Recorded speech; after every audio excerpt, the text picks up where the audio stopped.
The last movie in the John Farrow set is number 305 in the Imprint range, which is Botany Bay, the first movie in this set that is colour.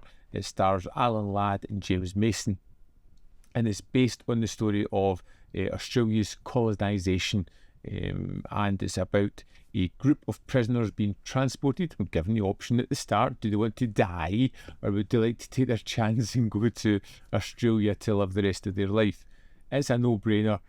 We have a group of people kind of forced onto this ship, ready for this arduous journey that will take them most of a year to get to Botany Bay in Australia. Now we meet Alan Ladd's American character Talent, who has been wrongfully imprisoned, and before he can get his reprieve, is forced to set sail under Captain Gilbert, played by James Mason, who is a horrible tyrant.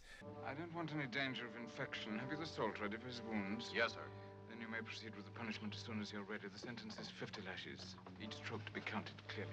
And for the most part, the bulk of this movie, we have these men stuck on this ship, watching the travesties that befall them as they travel from one place to another.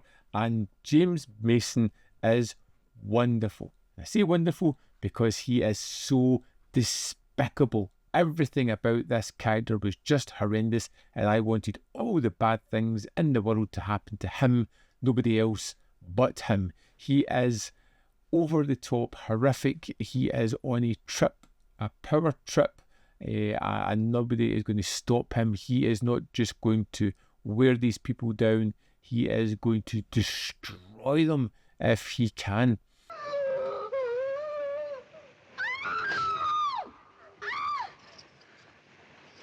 And I really like the interplay between Ladd and Mason. You know, Alan Ladd is this character who is in a situation that's not of his own making. He shouldn't be there. It's not his fault. He is a trained doctor, and he is useful to people because of his skills. And even though he is constantly, well, trying to escape, it just strengthens Gilbert's resolve to tear this man down. And this long journey is a huge part of the movie. It's well shot, it looks terrific, it feels elongated and horrendous for the people who are being subjugated on the ship. Eventually we get to Botany Bay. I'd like to persuade you, if I can, to remain here for the rest of your life. We need men like you. We get to what seems like a new era for a lot of the people here.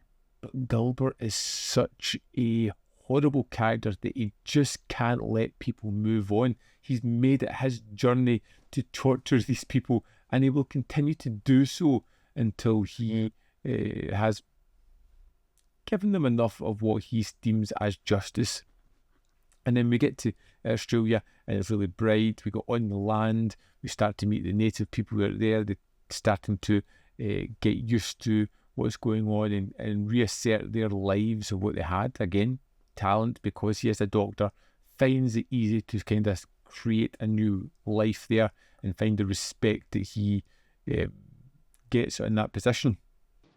I'm not going to kill you now, because that would deprive me of the very great pleasure of watching Mistress Sally's face when you dance at the rope's end.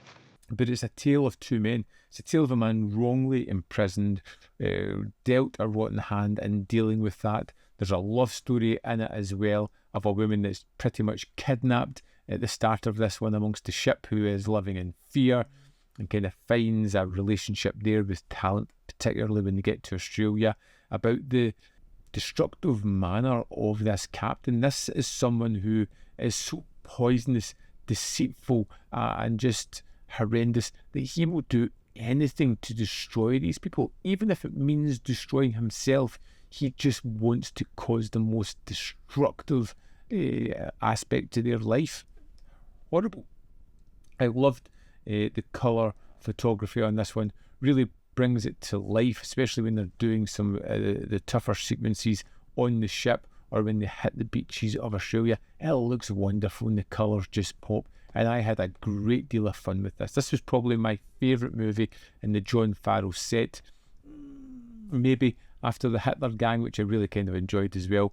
But yeah, an absolute treat of a movie. There is one other film in this set, which I won't do a full review on, which is John Farrow, Hollywood's Man in the Shadows, which was a terrific documentary, because this told me so much about this man that I didn't know. His rocky beginnings, his disregard for reality, I suppose, and some of the tales that he told and how he started his career and right through his life, from his kids who became famous themselves. It's a really terrific documentary and well worth checking out. I'd love to know your thoughts on Botany Bay. If you've seen this, let me know in the comment box below whether you love it, hate it, or feel somewhere in the middle.